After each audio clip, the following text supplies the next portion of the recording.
wolf was not supposed to be there. That was the first thing Wren thought when she rounded the corner of the lower courtyard and found it standing in the middle of the path, enormous and utterly still, blocking the only route to the well. It was the size of a destrier. Its fur was the colour of ash and old iron, each strand tipped with silver, as if the frost had taken permanent residence there. Its eyes were pale as winter sky, burning with something that was not hunger and not rage, but a third thing she had no word for. Steam rose from its muzzle in the cold morning air. Behind it, 3 of the castle's senior she-wolves stood pressed against the far wall with their backs flat to the stone, their faces white, not moving. They were ranked women with titles and standing and mates who sat on the king's council. They were not moving, and the wolf had not looked at them once. It was looking at Wren. She was carrying an empty water bucket in each hand. Her cloak was the wrong size, a cast-off from the linen stores, patched at both elbows. She had ink on her left wrist from the record-keeping she'd done before dawn, because the record-keeper's assistant was ill, and no one else in the castle would lower themselves to copy grain tallies. Her boots had a split seam along the left heel that let the cold in. She was, by every measurable standard of the Halvard court, no one. She stopped walking. She did not run. Running from a predator was an instinct she had trained herself out of years ago, not because she was brave, but because she had learned early that showing fear only made things worse. She set the buckets down slowly, and the metal ringing soft against the cobblestone. She straightened. She looked at the wolf directly. It was the first mistake she'd made in weeks. You did not hold eye contact with the Alpha King's beast. The court knew this. The guards knew this. The 3 ranked she-wolves currently flattened against the wall definitely knew this. Direct eye contact was a challenge, and the wolf had not tolerated a challenge in the 3 years since the king had brought it back from the northern campaign, changed and terrible, and carrying something inside it that no one could name. Wren held its gaze anyway, not as a challenge. She simply didn't look away. The wolf's ears, which had been pinned flat, shifted. One came forward, then the other. Its massive head tilted to the side. A fraction, barely anything. The way a creature tilts when it hears a sound it is trying to place. It took 1 step toward her. The 3 she-wolves made a sound collectively, a breath of pure terror. The wolf ignored them entirely. It took another step, and another, until it was close enough that Wren could feel the heat radiating off its enormous body, could smell the cold stone and pine resin, and something underneath that was older than both. She did not move. The wolf lowered its head. It brought its muzzle to within inches of her empty open hands. She had turned them up without thinking, a reflex left over from her childhood in the village, from the dogs her grandmother kept, and it exhaled. A single long breath of hot air across her palms. Then it stepped to the side and walked past her and was gone. And the sound of the ranked she-wolves breathing again was audible from across the courtyard. Wren picked up her buckets and went to the well. She did not tell anyone. There was no one to tell. She was an omega in a court that viewed omegas as furniture, necessary for certain tasks, invisible the rest of the time. She slept in the lower servants' quarters, on a pallet she shared with 2 other women. She ate in the second sitting, after the castle's ranked members had finished. She had been at Halvard's court for 8 months, transferred from her home village as part of the seasonal labour allocation, and in 8 months not one person had learned her name who hadn't needed something from her. She was used to it. It was not bitterness, exactly. It was just the shape of her life. She was good at her work. She had a particular skill with numbers and with the keeping of records, a habit she'd picked up from the village elder who had let her sit in on the winter accounting because he was half blind and needed someone to read the columns aloud. She kept her head down. She did her tasks. She was useful and invisible, and that was, she had decided, enough.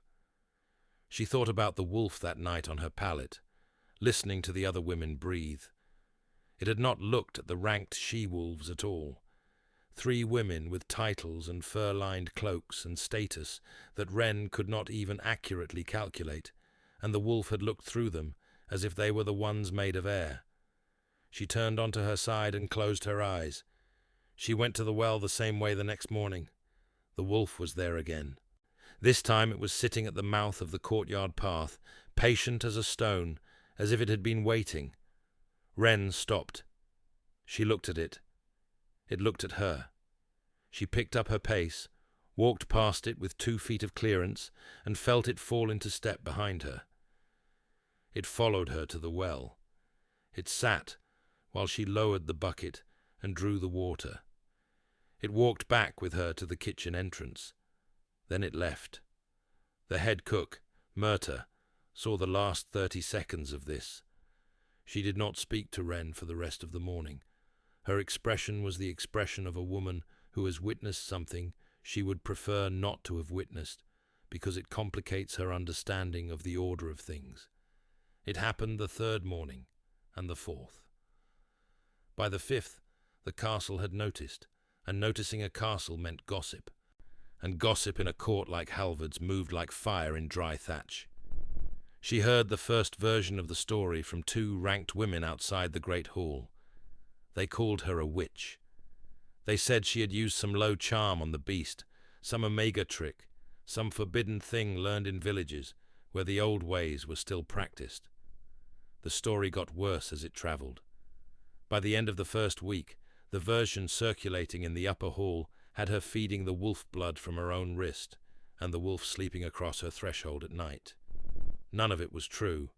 The wolf had never come inside. It walked with her to the well and back. That was all.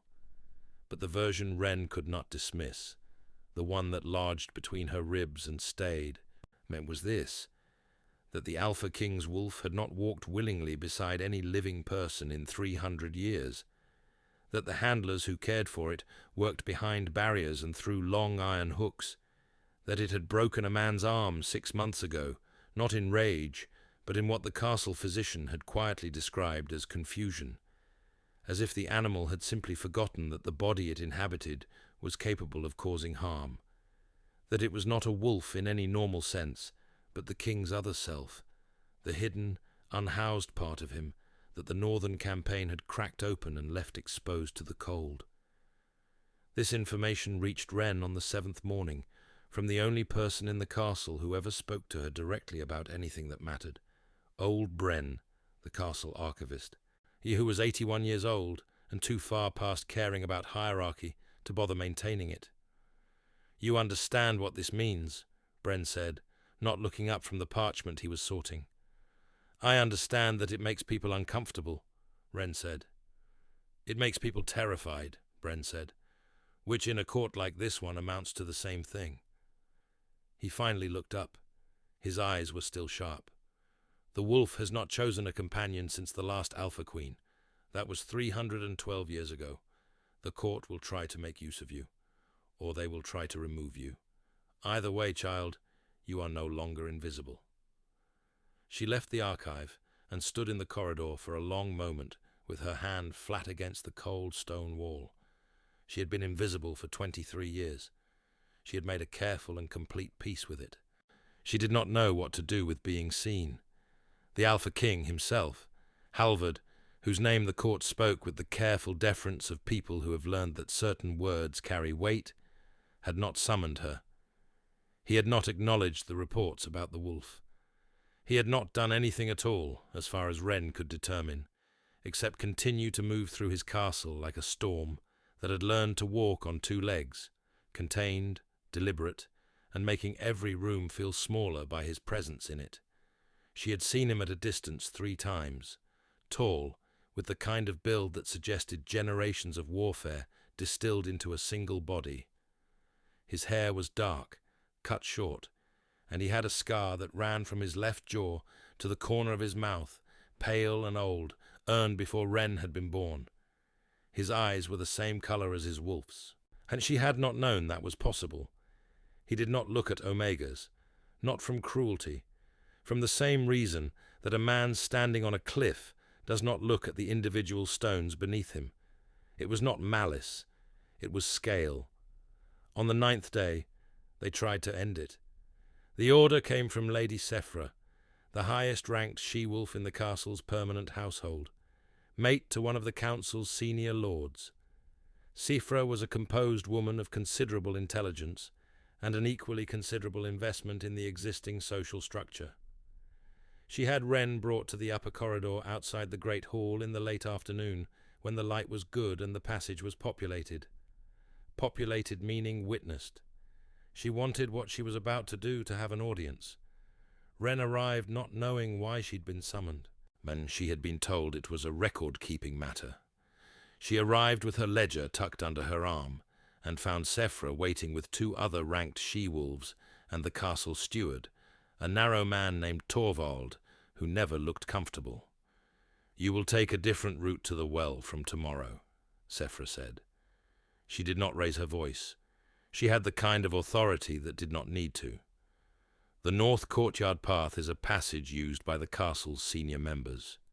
It is not appropriate for servants to use it as a thoroughfare. It was not about the path. Everyone in that corridor knew it was not about the path. "Of course, my lady," Wren said. She kept her voice even. She had practice at this. "I'll use the south passage." "You will also cease whatever it is you are doing with the king's wolf," Sefra said, and her voice had dropped a quarter note into the register she probably used for dismissals. "The animal is a matter of court concern, not a village curiosity. Your continued interference with it is noted and unwelcome." The 2 ranked she-wolves at her side were watching Wren the way people watch a thing they are waiting to see break. "I haven't interfered with it," Wren said. "It followed me. I didn't ask it to." Sefra's composure did not shift visibly, but something behind her eyes moved. "Then you will find a way to discourage it." "I don't know how," Wren said simply. What happened next was not in Sefra's plan for the afternoon. Wren felt it before she heard it, that heat, that smell of pine and old cold stone. And then the wolf was there, at the end of the corridor, having arrived from the direction of the great hall by a route that should not have been passable without someone seeing it enter. It was simply there. It moved down the corridor at a slow, unhurried pace, its head below its shoulders, its eyes fixed on Wren with an attention that made the air in the passage feel pressurized. It walked past Sefra without looking at her, past the 2 ranked she-wolves, past Torvald, who stepped back so quickly he hit the wall. It walked directly to Wren and pressed the side of its enormous head against her shoulder. She put her hand on it, not thinking. Her fingers sank into the thick iron-grey fur. The corridor was utterly silent. Then she heard, from somewhere behind her, footsteps. Not the wolf's padded, soundless movement. Boots, deliberate, measured, and the kind of step that had been doing that for centuries. She turned. Halvard stood at the far end of the corridor. He had come from the direction of his war chamber. She could tell by the map still rolled under one arm. His silver-grey eyes moved from the wolf to her hand resting on its head, to her face. She could not read his expression. It was not anger. It was not surprise. It was something much harder to name. The look of a man seeing something he had stopped believing was possible. He said nothing. He looked at Sefra, then back at Wren. Then he walked away.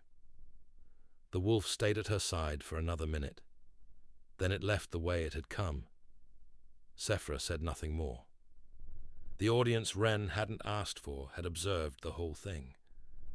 The summons came the following morning, not from Sefra, from the king himself.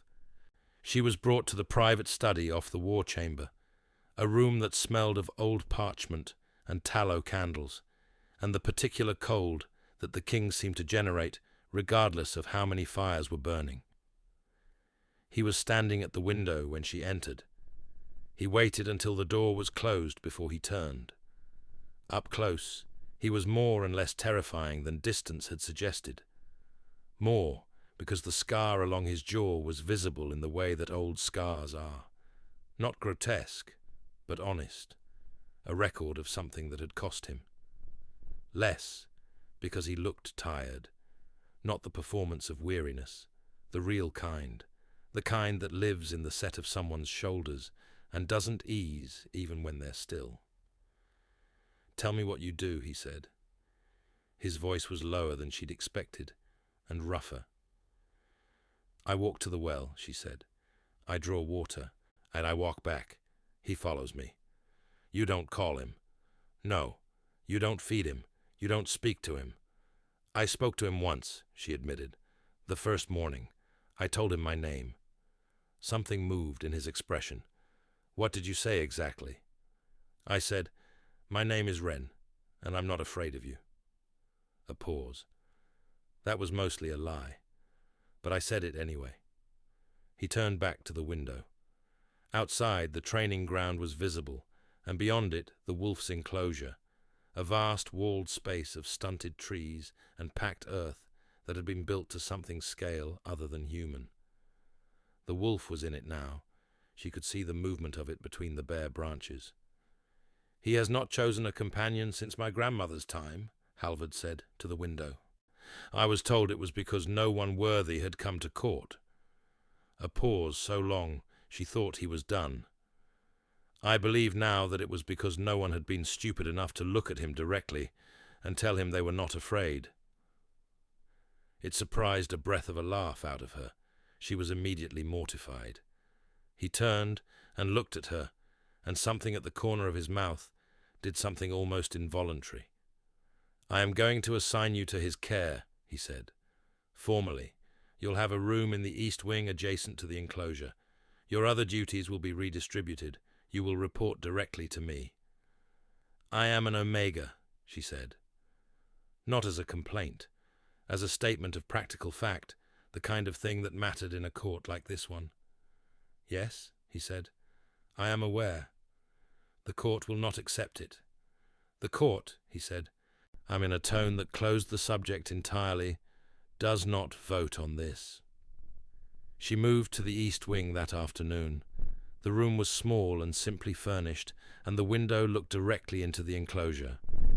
The wolf came to stand below the window within an hour of her arriving, and simply stood there, looking up, until she leaned on the sill and looked back. "All right," she said quietly. "We'll figure this out." His name, she learned from Bren's archives, was Fenrath. Not the wolf's name. The wolf had no separate name, being the same soul expressed differently. Fenrath was a word in the old northern tongue that meant the part that runs ahead. She thought that was about right. She began keeping a record of his patterns, because she kept records of everything as a matter of habit.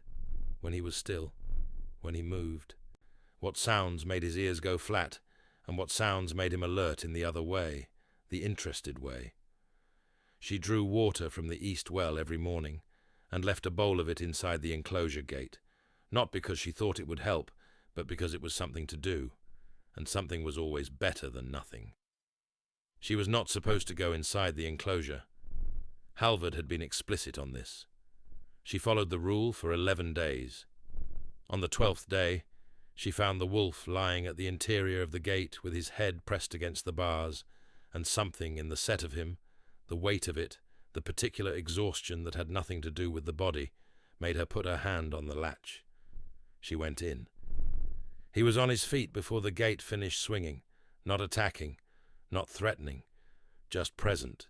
He enormous and immediately there, close enough that she could see the individual hairs of his fur, each one tipped with that silvery frost. She stood still. He walked around her once, a complete circuit, his shoulder brushing her arm. Then he lay back down, this time with his head near her feet. She sat on the ground beside him for an hour and a half, and watched the cloud cover move across the winter sky. She mentioned it to Halvard that evening, when he stopped by the east corridor, to ask his single daily question, which was always, "How is he?" She had come to understand that the question was not only about the wolf. "I went inside the enclosure," she said. He was still for a moment. "I told you not to. I know. He could have killed you. He didn't." Another moment of stillness. He looked at her in the way he had been increasingly looking at her over the past 2 weeks, the way she had caught him looking at the wolf sometimes, as if there was a thing happening that he couldn't fully account for and wasn't yet ready to name. "Don't do it again without telling me first," he said. "Would you have let me go if I'd asked?" He didn't answer that. He looked at the window, at the enclosure beyond, where the wolf was a grey shape visible between the trees. "He hasn't slept a full night in 3 years," he said finally, "since the campaign." Another pause. Longer. "Neither have I." She understood then that Halvard was not just describing the wolf. She was not a healer. She had no magic in her blood, no power, no special gift beyond stubbornness and a good memory for numbers. She was an Omega from a village so small that the seasonal labor allocator had barely been able to find it on the map. But she understood, with a practical clarity that she applied to all problems, that the wolf was not suffering from anything as simple as a curse or a wound. He was suffering from the same thing she had spent 23 years learning to carry: the weight of being seen through, of existing in a space built for other people's comfort, where you were required to be large and powerful and useful, and were never once asked what you needed. She began talking to him, in the enclosure, with her back against the bare bark of one of the stunted trees. She talked the way she might talk to herself when she was doing accounts in the dark, a low, continuous sound, with no performance in it. She told him about the village, about her grandmother's dogs, about the particular smell of the ink she preferred, and why the cheap kind left her wrist stained for 3 days. She told him about the record she was keeping of his patterns and what she had observed. She told him she thought the court was afraid of him, not because he was dangerous, but because he was real in a way that most of them were not, and real things make people who are mostly performance feel exposed. He listened. His ears turned toward her and stayed there. Sometimes his tail moved. The first time his tail moved, she did not say anything about it. She looked at the sky and kept talking, but she noted it in her record. The crisis came in the 6th week, from the direction she had known it would come from eventually, because Wren had warned her, and because she had been paying attention. Well, Lady Sefra had not forgotten the corridor. She had simply been patient. The charge was formal. An Omega had taken unauthorized occupation of the East Wing, had entered the king's restricted enclosure without sanction, and had been observed engaging in behavior consistent with the use of low charm or dark influence upon the king's bonded wolf. The petition went to the council before dawn, timed so that it would be discussed at the morning session before Halvard had finished his military briefing. Wren found out about it from Wren, who sent a boy to her room before the castle was properly awake. She dressed and went to the council chamber herself. She did not have the right to enter the council chamber. She was an Omega. But she opened the door and walked in and stood at the far end of the long table and waited for the 11 men and women seated along it to stop talking. Sefra was among them. Her expression on seeing Wren enter went through several stages very quickly and ended at something cold. "This is not a chamber open to—" one of the lords began. "I know," Wren said. "I have come because the petition before this council includes false statements, and I would like to correct them before a decision is made on their basis." She set the ledger on the table. "I have kept a record since my first morning in the East Wing. Every entry, every behavior I observed in the wolf, every interaction, every instance in which I entered the enclosure, including the first unauthorized entry, or which I reported to the Alpha King within the hour it occurred." She opened the ledger to the first page. "If anyone on this council is interested in evidence rather than petition, it is here." No one spoke for a moment. "You cannot address this council," Sefra said. I am addressing it, Wren said. You may disregard me when I am finished. The door behind her opened. She had not heard him coming. She never did. But she felt the change in the room, the way 11 people who held significant power all adjusted their posture simultaneously. She turned. Halvard stood in the doorway. He had clearly come directly from the military briefing. He still had the maps under one arm. He looked at the council. He looked at Sefra. His gaze moved to the ledger open on the table. Then he looked at Wren, and the expression on his face was the same one he'd had in the corridor 3 weeks earlier when the wolf had pressed its head against her shoulder. She still couldn't fully name it, but she was getting closer. "The petition is withdrawn," he said. He was not speaking to Wren. He was speaking to the council, in the voice that did not leave room for the question of whether it was a suggestion. "My lord," Sefra began, "the matter of the Omegas unauthorized." "Withdrawn," he said again. He looked at Sefra with the particular quality of attention that Wren imagined had preceded most of the significant military outcomes of his reign. "We will discuss your use of council time to settle personal grievances later." He left. The room remained very still. Wren picked up her ledger. She walked back to the east wing. She was shaking slightly, and not from fear now, but from something that felt like adrenaline mixed with a grief she couldn't locate the source of. Or perhaps she could. He had defended her. He had walked into that room and withdrawn the petition with a single word, and looked at her with that expression, and left. And she had been invisible for so long that being defended felt like a foreign country she didn't know how to stand in. She went to the enclosure. She sat against her tree. The wolf came and lay beside her with his flank warm against her leg, and she put her hand in his fur and did not talk, just breathed. That was when she noticed Halvard on the far side of the enclosure, standing inside the gate he'd let himself in through in silence, watching them both. He stood with his hands at his sides, till he looked like a man standing outside a lighted window in the cold, watching something he had not let himself want in a very long time. She said nothing. She did not look away. She held his gaze across the width of the enclosure, and the wolf's tail moved against the frozen ground. Once, twice, a slow, deliberate thump, and she watched Halvard's throat move as he swallowed. "How long has he been doing that?" Halvard said. His voice was different from his council voice, stripped of the command register, just a man asking a question. "Since the 3rd week," she said. He crossed the enclosure slowly and sat on the ground on the other side of the wolf, not beside her, on the wolf's far side, so that Fenrath was between them. He set the maps down on the frozen earth. He put his hand on the wolf's side, and the wolf's breathing deepened, and some of the tension in Halvard's shoulders became visible in its absence. "He does this," he said, "to no one in particular, and it's as if something in my chest loosens." "Because he's you," Wren said quietly. He looked at her across the wolf's back. The grey-silver eyes held hers, and for a long moment the enclosure was very still, the bare trees and the winter light, and the sound of the wolf breathing between them. "Yes," he said, "he is." He came to the enclosure every evening after that. Sometimes he said nothing.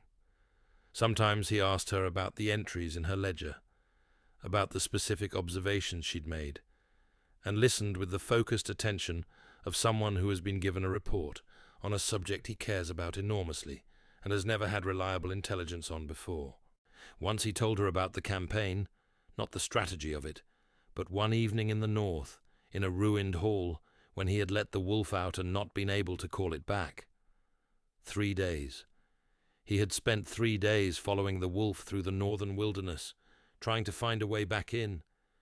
He spoke about it the way people speak about things they have not spoken about before, testing the words, uncertain of the weight they would carry. She listened. She did not try to fix it. She had learned that some things do not want to be fixed, only witnessed. The tail had begun wagging with regularity by the 7th week. Not the slow, rare movement of the earliest days, but the unguarded, unrehearsed motion of an animal that has remembered something fundamental about what it is. The first time Halvard saw it happen freely, now without her pointing it out, the wolf beside Wren at the enclosure gate, tail moving with an ease that had no performance in it, he stopped walking. She saw his face. She had grown good at reading it by then, had learned that the stillness he wore in court was not coldness, but management, a containing structure built over something that was very much alive and did not always agree to stay still. She watched the structure drop, just for a moment. She watched what was underneath it. He knelt in the frozen dirt of the enclosure, without any apparent plan to have done so. The wolf turned and pressed its head against his chest, and Halvard's arms came around it, and he held the animal the way you hold something you had come close to losing. His eyes were closed. His jaw was tight. She stood very still. She felt, and with a precision that startled her, that she was watching a 300-year wound breathe for the first time. After a long moment he opened his eyes. He found her where she was standing, and he did not look away. "Wren," he said. That was all. Just her name, one syllable, small as a bird. But he said it the way you say a word you've been turning over for weeks, that has finally resolved itself into a meaning you can hold. She felt it move through her like warm water. "I know," she said. His mouth curved. Not quite a smile, but the honest shape of what a smile starts as before it's decided whether to become one. He stood. He crossed the enclosure to where she was, and he stopped in front of her, and he looked at her the way he had been almost looking at her for 7 weeks, except this time he let himself do it completely.